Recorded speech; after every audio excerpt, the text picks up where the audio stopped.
നമസ്കാരം. കോൺഗ്രസ് മുങ്ങിക്കൊണ്ടിരിക്കുന്ന കപ്പലാണ് എന്ന കാര്യത്തിൽ ആർക്കും സംശയമില്ല. അധികാരത്തിനും സീറ്റിനുമായി തമ്മിൽ കുത്തും കുതുകാലുവെട്ടും കോൺഗ്രസിനുള്ള സ്ഥിരം കാഴ്ചയാവുകയാണ്. കെ മുരളീധരനാണെങ്കിൽ പാർട്ടിക്കുള്ളിൽ നിൽക്കുന്നതാകട്ടെ സ്ഥിരം ചവിട്ടിത്താഴ്ത്തലുകൾ കൊണ്ട് മടുത്താണ്.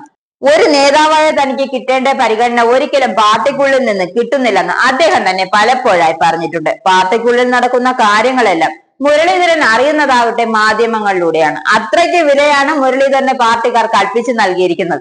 ഈ സാഹചര്യത്തിലാണ് കോൺഗ്രസിനുള്ളിൽ മുഖ്യമന്ത്രി കുപ്പായം തച്ചിരിക്കുന്ന ചില ആളുകളുടെ വിവരം പുറത്തു വരുന്നത്. മുഖ്യമന്ത്രി കസേര നോക്കിയിരിക്കുന്ന 5 പേർ കോൺഗ്രസിലുണ്ട്.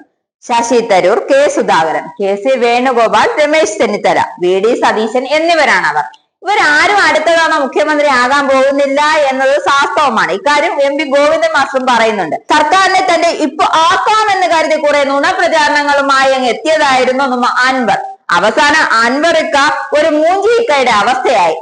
എന്തായാലും അതങ്ങ് പോട്ടെ. മുഖ്യമന്ത്രി കുപ്പായത്തിൽ തള്ള അൻവറില്ല എന്ന കാര്യം വാസ്തവമാണ്.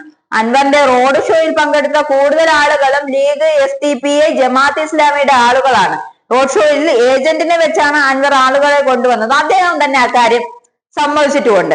വിമർശനം ഒന്നും ഒരു പുത്തരിയല്ല, അത് സാധാരണ ഉള്ളതാണ്. AK ആന്റണിയും ഉമ്മൻചാണ്ടിയും K കരുണാകരനും ഇടതുപക്ഷത്തിനൊപ്പം വന്നിട്ടുണ്ട്. അവരെല്ലാം പണ്ടും പാർട്ടിയെ വിമർശിച്ചിട്ടുണ്ട്. അത് കാര്യം എന്താ, അതിനെ കുറിച്ച് പറയേണ്ട ആവശ്യമില്ല. അത് വിമർശനം എന്നത് സ്വാഭാവികം മാത്രമാണ്. പാർട്ടിയെ വിമർശിക്കുകയും അതിനൊപ്പം കൂടുക എന്നത് സാധാരണ കാര്യം മാത്രമാണ്. പ്രതിപക്ഷത്തെക്കാൾ കമ്മ്യൂണിസ്റ്റ് വിരുദ്ധത പറയുന്നത് ഇപ്പൊ മാധ്യമങ്ങളാണ്.